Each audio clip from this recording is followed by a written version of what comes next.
Howdy Clods. Up front, this review is going to be pretty negative, which is out of the ordinary for me.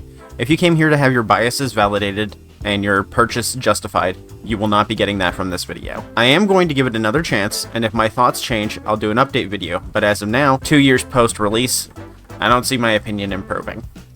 This is the RG Nano, and it's probably old news by now, but it's gotten pretty cheap recently. I bought this thing back when it was in the 60s, and I paid $80 on Amazon because I hate waiting. People who play this have one of two opinions on it. They either hate it or they love it. This system was made in response to the Funky S and other microsystems. Honestly, trying to remember who did it first is a bit of a chicken and egg situation, because this sort of thing happens all the time in these retro gaming spaces. A company will do something obvious, like make the smallest handheld possible, a GBA form factor, GBA SP form factor, a 1:1 aspect screen ratio, and then all of the vultures come out to pick apart the idea's corpse and just, and beat the proverbial dead horse. It makes me wonder how successful this sort of thing actually is for them. It must be, because they keep doing it. Everyone has their favorite retro handheld company, assuming that you're in this hobby at all. Most of the time it's Anbernic or Retroid, and they'll stick to just one of these handheld companies. So it can't be that profitable, well, for anyone besides Anbernic, as most just go with them. I know Miyu is really popular too, but yeah, I don't think micro handhelds are something anyone is particularly crazy about. It's more about showing off what they're capable of, but in the midst of showing off, they forget that they are supposed to be playable and fun. So back to my choking hazard.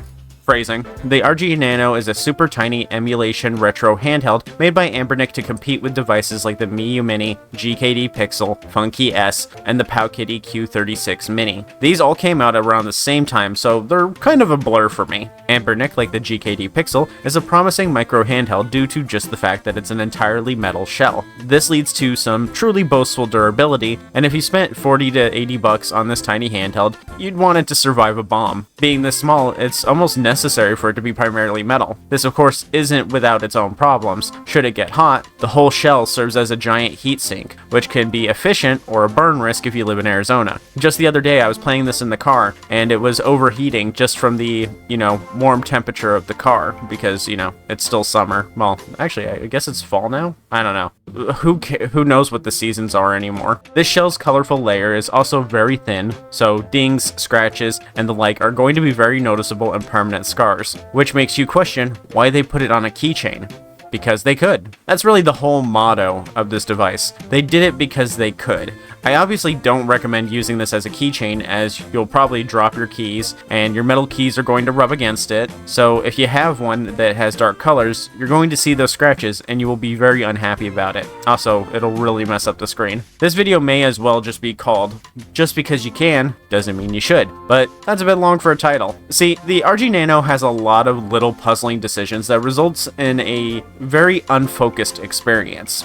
This isn't for a particular person, this is for them to show off. It's a very ostentatious device, really. Tiny, metal shell, weird screen, lots of tiny buttons, and plays PS1. This was made to show off, not to be played. It's powerful, and you can really give it that. It deserves it. PS1 this small? That's impressive. But also, incredibly pointless due to its very small 1:1 screen. Since releasing this device, Anbernic has given us the Cube and the Cube XX, and I've come around to the 1:1 ratio since then. On a large enough screen like the Cube XX, it's a perfectly fine ratio. You might think that 4:3 and 3:2 would be small even on the Cube XX, but its 4-inch screen means that the smaller ratios are the same size as they are on the RG35XX. It's also bigger than anything smaller than 3.5 inches, so visually it's on par with all of these other devices in the same price point. People have just tricked themselves into thinking that the screen space is smaller because it's more vertical black bars than horizontal. The only thing that has made the Nano a better deal is the recent price cut. Used to be, it was the same price as the Cube XX. Since the size of the 1:1 screen affects how good things look, this means that this 1.5-inch screen makes everything on it microscopic. Even the intended systems like Gameboy and Game Boy Color, the only thing this is good for playing is Pokemon one-handed. 4:3, smaller. 3:2, being wider than 4:3, is smaller still. It plays PS1, but this is the worst way to play PS1. The text is so small and near unreadable without a magnifying glass. I considered getting one just for this video, actually, a magnifying glass. Even if a PS1 game were to be light on text, it would likely be more action-oriented, and in that case, the uncomfortably and painfully small buttons would do you in. This handheld made me want to play games less. and at the time that I was using it more, it was my only retro handheld. So I upgraded to a 35XX immediately. Then I got bit by the retro handheld bug. I got the Retroid Pocket 3 Plus, an RG28XX for maximum portability without the sacrifice, and then my precious Cube XX. So you can zoom, and there are hotkeys for that, but if you zoom, you're obviously cutting off the sides. Had this just had a 4:3 screen, it would be so much easier to recommend an excuse. Then comes the next problem, and that's its buttons. They're incredibly small, and some are pretty hard. The D-pad is a single unit like an old Nintendo D-pad, which wouldn't be a problem if it were normal sized. The whole D-pad is smaller than a thumb, and it hurts to use on anything that requires any sort of significant use. And it's not snug within its housing, it wiggles loose. Platformers are straight up a no-go here. You will not get precision, you will not get speed, and you will not get control out of this D-pad. It is perfect for RPGs, and that's about it. The face buttons are A, B, X, Y in the retro format, which is fine, other than being smaller than the head of a thumbtack. Playing this for just a short while can lead to thumb pain and indents on your thumb. When playing Game Boy, I actually remapped right bumper and left bumper as my A and B, as these were much more comfortable despite their hardness, just because of their positioning and larger size. See, because they made this play PS1, it had to have more buttons, but because of its size, it couldn't fit everything it needs to play them, like an L2, an R2, volume buttons, macro, analog sticks. The macro button is actually the power button, which I was kind of untrustworthy of in the beginning, but I mean, it's fine, it works. Tiny buttons and missing buttons make it a really bad fit for PS1 along with the smaller screen. I think they should have went with a cheaper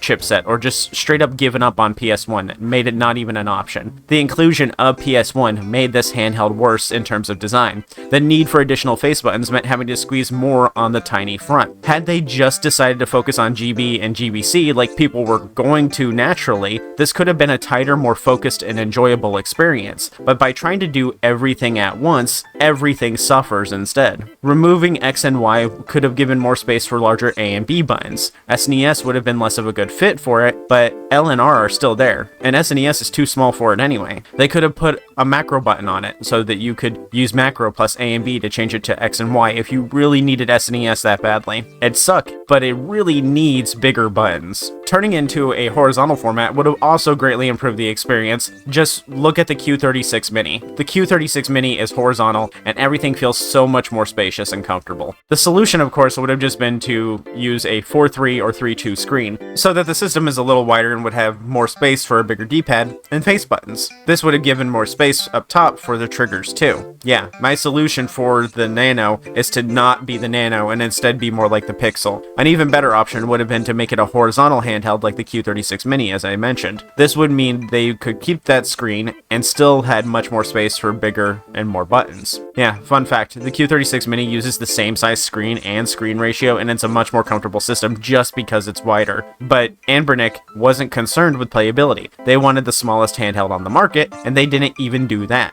as the Funky S is technically smaller because it folds. Oh, hey, that would have been a great way to make the buttons bigger. Foldable. It just seems like Anbernic chose the worst possible option on everything except the shell. So let's get into the software. The stock OS sucks. It's incredibly dated. I had a Pocket Go in the day before its plastic screen was cracked, and this OS looks just like the Pocket Go OS, and that device is pre-pandemic. It also, by default, boots into a clock. I got the Nano and played it for about 2 weeks, then I stopped turning it on. This is because it used a low-quality SD card. Everyone knows this, but it shouldn't even be a problem in the first place. The SD cards that come with systems from these retro handheld companies are always the worst. I've had 3 fail on me in total now.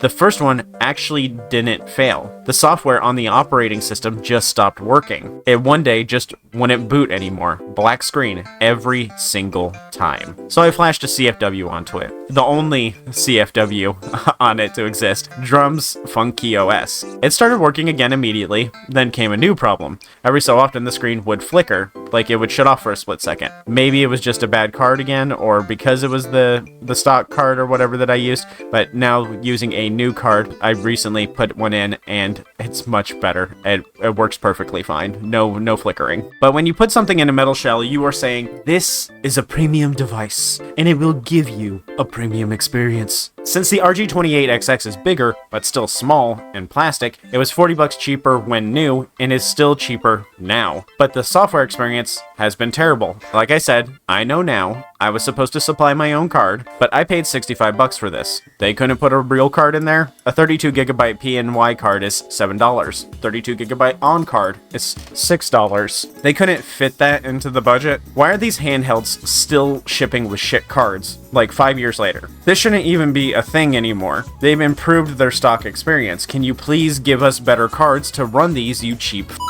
After this, the card bricked when I tried reflashing the OS. The only thing nice I have to say about it is the battery life is decent. Its USB lights up when you plug it in, that's kinda neat. The keychain makes a decent grip. USB can transfer, so you don't need to pull out the SD. It came with a USB-C to headphone jack cable, which I still use more than the Nano, and my eyes hurt less than I thought they would. The only thing that makes me think they cared about the user experience is this metal shell. Otherwise, I would think that this was made from the ground up to be the worst possible experience for the most that they could possibly charge. RG Nano is the epitome of just because you can doesn't mean you should. I don't recommend anyone buy it, even for $40. There are better devices that are cheaper, and just for 10 to 20 bucks more, you can give yourself an incredibly improved experience. Anbernic has this reputation of being always almost perfect. This is the one device that I would say isn't even almost good. Overall, my current opinion is you'd have to really like GBC, but not so much that you care a ton about how you experience it. Like, you have to love GBC, but also hate it enough to not want it to look good.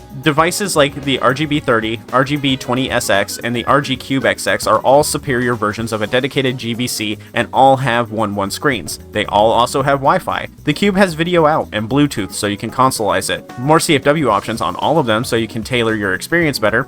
The Cube XX isn't pocketable, but the RGB30 is unless you're wearing skinny jeans or lady pants, in which case we should riot and demand bigger pockets now. F you, big denim. Even if pocketability is a focus, there are a lot more options if you don't mind some black borders. Like every SP clone, like the RG34XX SP, 35XX SP, V90S, Miyu Mini Flip. And if you care about small devices in metal, the GKD Pixel is an improvement. If you want small and plastic, then the Miyu Mini or the RG28XX. There are so many options, and all of them are better than the Nano. The Nano is so small that it's bad.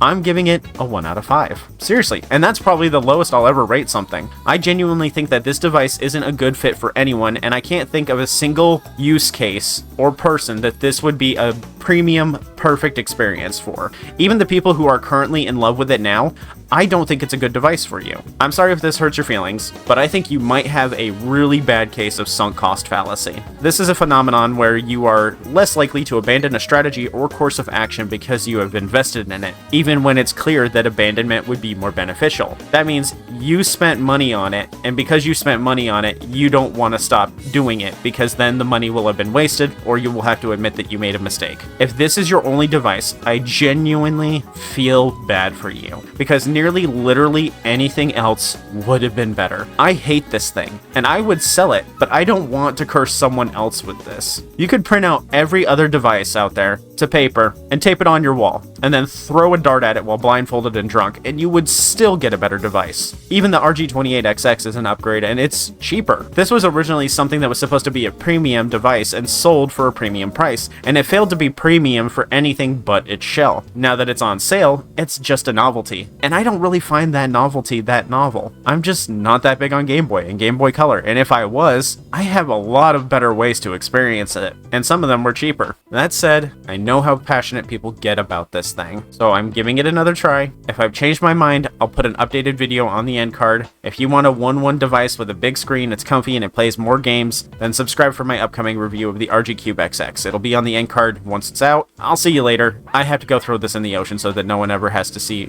or go through what I did. Bye.